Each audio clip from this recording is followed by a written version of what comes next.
మీరు టాయిలెట్ మూత్ర విసర్జనలు చేయడం కానీ వాటిని గలీజ్ చేయడం కానీ చేయకండి అని చెప్పడం జరుగుతుంది. ఒక్క మానవులే కాదు, అటువంటి నీడలలో చెట్ల కింద గృహాలలో జిన్నులు కూడా వచ్చి అటువంటి ప్రదేశాలలో విశ్రాంతి తీసుకుంటూ ఉంటాయి. అందుకే ఎక్కడ పడితే అక్కడ టాయిలెట్ కూడా పోయొద్దు, పర్యావరణాన్ని కలుషితం చేయొద్దు, ఎక్కడ పడితే అక్కడ మనం విచ్ఛిన్నం చేయొద్దు అని కూడా ఇస్లాం తెలియజేస్తూ ఉంది. మన యొక్క మర్మాంగాలను కాపాడుకోవాలి, మన యొక్క అవయవాలను కాపాడుకోవాలి, శరీరాన్ని కాపాడుకోవాలి.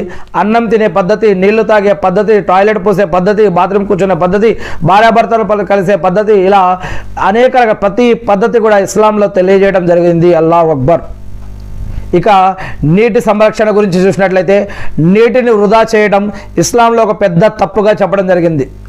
ప్రవక్త ముహమ్మద్ సల్లల్లాహు అలైహి వసల్లం గారు ప్రవహించే నది ఒడ్డున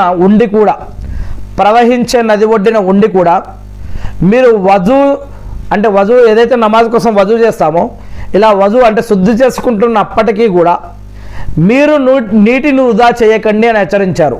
మరియు నీటిని కలుషితం చేయకండి అని చెప్పారు.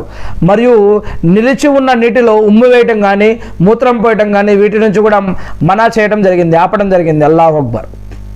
ఇంకా నీటికి సంబంధించిన అనేక హక్కులు ఇస్లాంలో చెప్పబడ్డాయి. ఖురాన్ మరియు హదీసుల ఆధారంగా ఇంతకుముందు మనం తెలుగు బుఖారీలో కొన్ని విషయాలు చెప్పుకోవడం జరిగింది.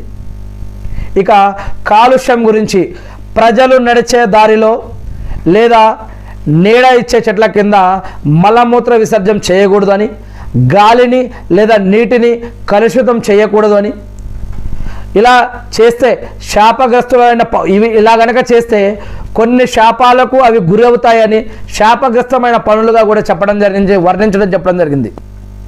అల్లాహు అక్బర్.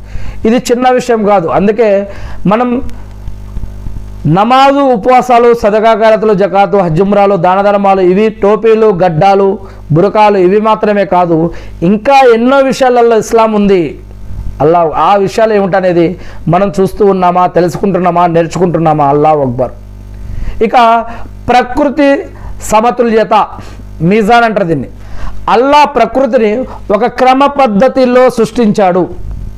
ఖురాన్లో చెప్పండి, ఆకాశాలను 7 క్రమ పద్ధతిలో, స్తంభాలు లేకుండా ఆకాశాలు, బురుజులు మరియు నక్షత్రాలు, గ్రహాలు, ఉపగ్రహాలు, ఖగోళాలు, మనకి కంటికి కనిపించేవి, కనిపించనివి ఎన్నో విషయాలు దాగి ఉన్నాయి. వాటిని ఒక క్రమ పద్ధతిలో నేను చేశానని అల్లా చెప్తూ ఉన్నాడు.